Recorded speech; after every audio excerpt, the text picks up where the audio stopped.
Ei, què passa? Sempre he dit que probablement el problema més gros de Disney Plus és englobar tot el seu contingut sota precisament el nom de Disney. Estic seguríssim que encara ara hi ha molta gent que es fa enrere precisament per aquest motiu, per la sensació que dona el ser la plataforma tenint només si tens fills. Doncs la veritat és que no és per res així, i avui mirarem de veure una mica més enllà, una mica més endarrere d'aquest nom, i descobrirem el contingut més adult d'una plataforma que ja fa temps que a base de picar la porta està a punt de tirar-la a terra. Comencem pel més bàsic. Evidentment, ja fa molts anys que Disney no és només el bo d'en Mickey. La companyia ha anat comprant tot allò que li pogués fer una mínima ombra i ho ha anat afegint al seu catàleg. A banda de tot el contingut Marvel, la Guerra de les Galàxies, els documentals de National Geographic, que crec que no està de més recordar que tot això està a dins de Disney Plus. Però avui, sobretot, parlarem de l'apartat Star i de tot el contingut que hi han anat volcant des de que va arribar a la plataforma fa uns mesos. Però què és Star exactament? Doncs en aquest vídeo que us deixo per aquí, que vaig dedicar-li en el dia de la seva arribada, us ho explico perfectament. Però per dir-ho així ràpid, diguem que és com un conglomerat de companyies que han anat absorbint Disney, com podrien ser Fox,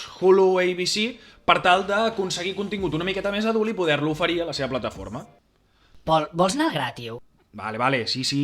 Va, doncs anem a veure com ha anat evolucionant aquest apartat durant aquests mesos i amb quines sèries i pel·lícules destacables podem comptar. Començarem amb algunes de les sèries originals o que només pots trobar a Disney Plus. Primer de tot hem de mencionar sí o sí Only Murders in the Building. Steve Martin, Selena Gomez i Martin Short protagonitzen aquesta sèrie amb aires Woody Allenians que tantíssim han agradat a la crítica i que jo crec que podríem dir que és potser el primer èxit de Star. Els tres protagonistes que viuen al mateix edifici acaben descobrint que són fans del mateix podcast de True Crime, que els tres escolten crims, vaja. Quan resulta que hi ha un assassinat a l'edifici i ells comencen a investigar tots tres junts documentant-ho en un podcast propi. També ens podem trobar amb la sèrie Big Sky. Va ser de les primeres sèries en arribar en aquest apartat. Es tracta d'una història policíaco-dramàtica on la Lagerta, que hagi vist Vikings ja m'entendrà, investigarà juntament amb una expolicia el segrest de dos germans a mans d'un camioner. Dos germanes, volia dir dos germanes. Cap vídeo sense la seva cagada. Molt bé, Pol. També hi podrem trobar sèries d'animació per adults del nivell de Solar Opposites. Si em segueixes des de fa un temps ja sabràs que he donat bastant la tabarra amb Solar Opposites, però és que m'encanta. És dels creadors de Rick i Morty, i apa que no he fotut la turra també amb Rick i Morty. Ens trobem amb una sèrie amb la mateixa essència gamberra i intel·ligent que Rick i Morty, que de manera molt explícita es vol assemblar molt a la seva antecessora, però alhora se'n separa molt creant imaginaris propis. De debò, és que no us la podeu perdre, si us plau. Trobem també estrenes recents, com pot ser la sèrie Dopsic. És una de les últimes apostes de Disney Plus. És una sèrie protagonitzada per Michael Keaton, que relata la lluita dels Estats Units contra el consum d'opioides. Diria que ara mateix només té 3 episodis i que en posen un cada divendres, format que a mi m'encanta. Dins d'aquest apartat Star ens podem trobar també amb sèries com American Horror Stories, spin-off de la coneguda American Horror History, el nom, el que és currar-se'l, doncs no. I en aquest cas veiem històries de terror completament separades, és a dir, capitulars, cada capítol és una història diferent, al més pur estil Black Mirror. A banda de les sèries originals Star, també podem trobar moltíssimes altres sèries mítiques, com poden ser, per exemple, Lost, que per cert, molt malament enumerada la millor sèrie de la història,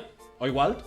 Sons of Anarchy, Anatomia de Grey, How I Met Your Mother, New Girl, Expedient X, Scraps. De debò, doneu una oportunitat a aquesta sèrie, m'encantava, és merda de la bona, si us plau, mireu-la. I un munt més, però com que no hem vingut només a parlar de sèries, anem a parlar també ara de les pel·lícules que ens podem trobar a l'apartat Star de Disney Plus. Cal dir que hi ha grans noms, moltes d'elles guanyadores de grans premis, inclosos Oscars. Parlem de pel·lícules com Nomadland, l'última gran guanyadora dels passats Oscars, va guanyar el premi a millor pel·lícula, a millor direcció per Chloe Zhao i a millor actriu principal per Frances McDormand, aconseguint així Frances McDormand el seu hat-trick particular d'estatuetes en aquesta categoria. Podem trobar la pel·lícula també Cigne Negre. Què dir de Cigne Negre? Tremendíssima actuació de Natalie Portman, que li va valer també per guanyar l'Oscar a millor actriu. La forma de l'aigua, també una gran guanyadora en el seu any el 2018, si no m'equivoco, a la gala dels Oscars en fins a 4 ocasions, una d'elles a millor pel·lícula. Està dirigida per Guillermo del Toro i explica una història d'amor entre un monstre i una dona. Trobem també 3 anuncis a les afores i no em cansaré en ma vida de recomanar aquesta pel·li. Protagonitzada també per Frances McDormand, ens explica la història d'una mare que, en veure que les institucions del seu poble no fan absolutament res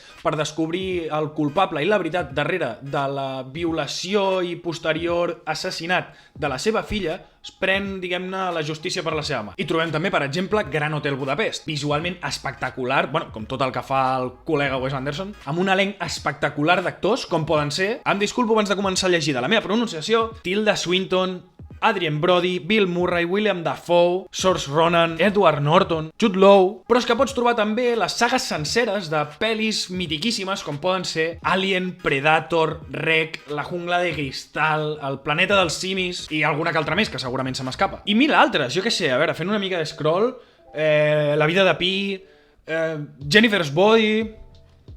Jack! Hòstia, Jack! Heu vist Jack? Buah, em flipava Jack! Record restaurat. O sigui, és una pel·li de Robin Williams on ell, sent adult, fa d'un nen que ha crescut molt ràpid. És molt bona, és molt... Bueno, jo la recordo molt bona. Que aquestes coses també passen, Igual no és el mateix veient-la ara 20 anys després. M'agradaria acabar dient que de totes les opcions de les que he anat parlant són de les que a mi m'ha vingut de gust destacar, però que estic seguríssim que hi ha moltíssimes més coses i que si fas una ullada al catàleg veuràs molt més i que a mi se m'hagi pogut passar per alt. No tinc una especial predilecció per a Disney com a plataforma. A mi les pel·lis de Disney i Pixar m'encanten, només faltaria. Tot i que a vegades és una mica guilty pleasure, però sí que penso que han fet molt bona feina, sobretot aquest últim any, ficant-se per darrere de Netflix en segona posició com a plataformes més contractades. No és casualitat, han jugat extremadament bé les seves cartes, digue-li cartes, digue-li ser una companyia multimilionària que si volguessin podrien comprar la meva ànima, però tot i això crec que han sapigut moure's bé. Doncs vinga, espero que us serveixi per acabar-vos de decidir o no a subscriure-us a Disney Plus, a veure si us val la pena o us heu donat compte de que no. Estic seguríssim que si has arribat fins aquí, el vídeo t'ha agradat o t'ha entretingut el suficient